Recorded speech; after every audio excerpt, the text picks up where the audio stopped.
Safe we feel depends very much on where we live. When asked in a Home Office survey what makes people feel that their neighbourhood has a high rate of crime, the most popular answer was graffiti.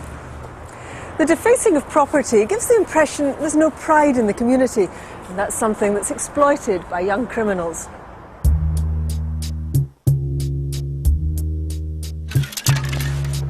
Graffiti is usually done by small gangs or crews. Each member is known as a writer or tagger. This crew call themselves ATG. They sprayed their tag on shops, buildings and railway lines all over London. They are serial vandals.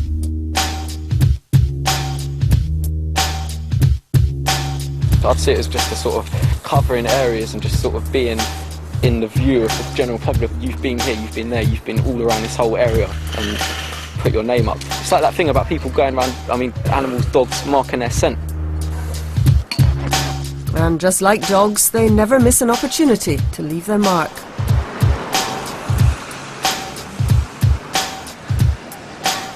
To graffiti crews, it's just part of the game. They even have a name for it: bombing.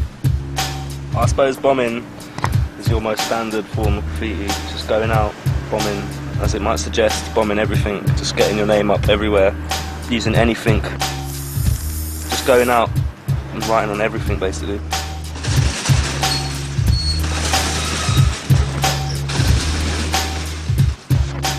From bombing, graffiti writers then move on to silvers, simple designs on letters filled in with silver paint. They use silver because it covers brick and concrete surfaces better than other colours. As they get more experienced, they move on to complex, multicoloured designs known as throw-ups. Throw-ups like stylised, a symbol which represents your personalised tag or name, and the idea of that is just to get it up as much as you can. Yeah, it's part of bombing, isn't it? Just to have your personalised throw-up. More than anything else, the aim of graffiti writers is to get their tag seen in more places, particularly in more dangerous or inaccessible places, than anyone else.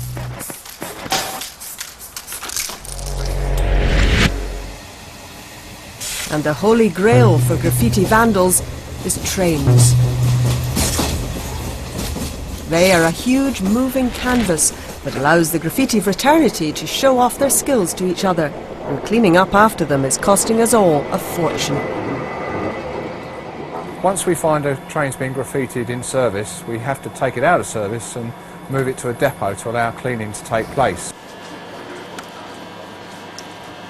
Once at the depot, it can take 2 men up to an hour per carriage to clean the graffiti off. It's the commuters who pay. Cleaning off graffiti has to be paid for out of the cost of our tickets. And nationally, this sort of criminal damage causes nearly 12,000 hours of delays because trains are taken out of service.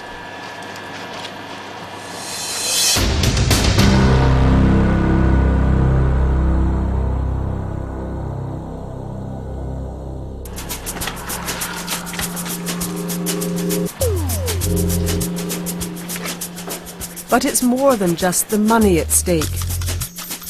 The very sight of graffiti raises people's fears.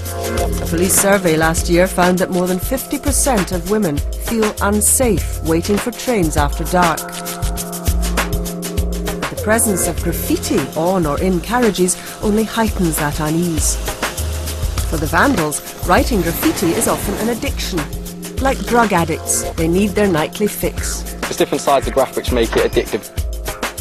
But personally for me, and I think with a lot of graphers, a lot of my mates as well, is that whole thing of risking your life. That's the whole part of it. If you get away with it and you do it and you're still alive and you think, oh, I risk my life just to get that, that's a buzz in itself. One of the most dangerous situations I've been on is when you hear a train coming, you're not really sure where it's coming from. You're either going to stand against the wall like that and the train's going to go like that and it's going to suck you in, or you run down and hide on the other thing. And what I decided to do is just hang off a bridge and just hang on like that until the train goes past. As long as you can support your own weight, you're okay. But that's probably one of the most dangerous, because if you let go, you're dead.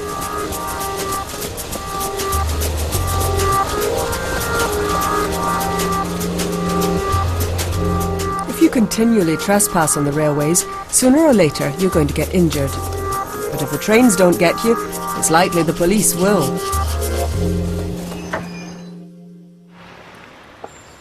It's 7:30 a.m.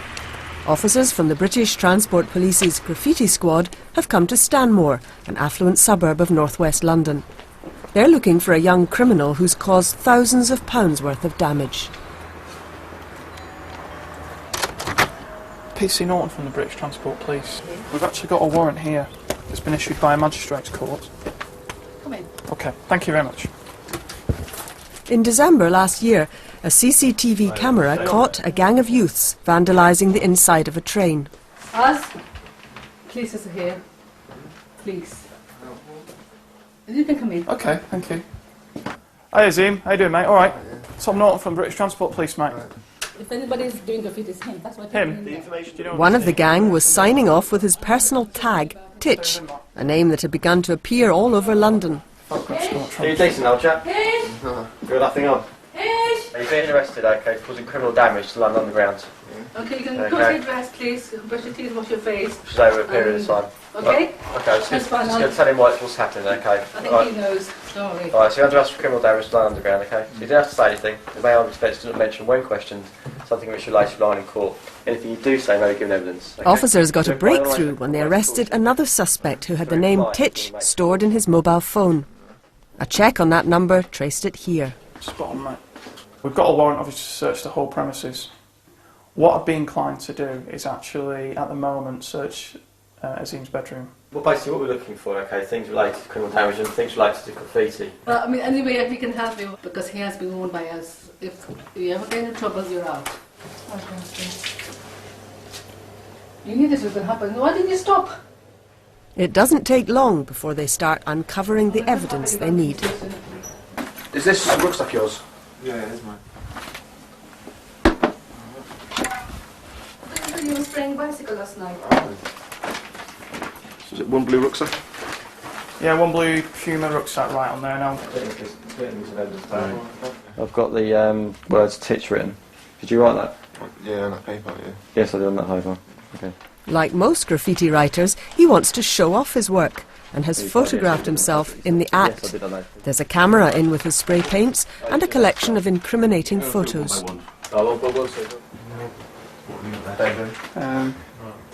Seems that it's our suspect writing on the side of a train there. Quite clear from the baseball cap we seized in the rucksack as well. There's also another find. Taking it from the top right hand drawer. Right, I've got a wrap. Right. Looks like, Have a little sniff. it smells like hashish in there. Is this patch yours? Yeah. Is this yours? Yeah. The hashish is yours? Yeah. Right. Titch, real name Azim Nobibikus, pled guilty to nearly £8,000 worth of criminal damage.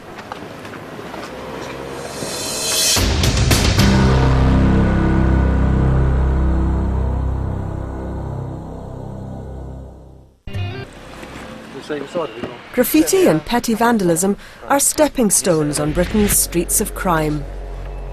As offenders get older, they can lead to more serious offences, like muggings, robberies and drugs. In West London, plainclothes officers are on a mission to prevent petty young offenders turning into hardened criminals. They're targeting this area because of a spate of street robberies involving a known gang of youths. So all we're going to do is take down your details and you're allowed a copy of this. No problem. Yeah? Do I look like a criminal? Do you know, I work 5 days a week. What does a criminal look like? Paying tax. I don't know. What does a criminal look like? Their details check out. They're totally innocent. Have a nice day, sir. You too. And as they've done nothing wrong, they're free to go.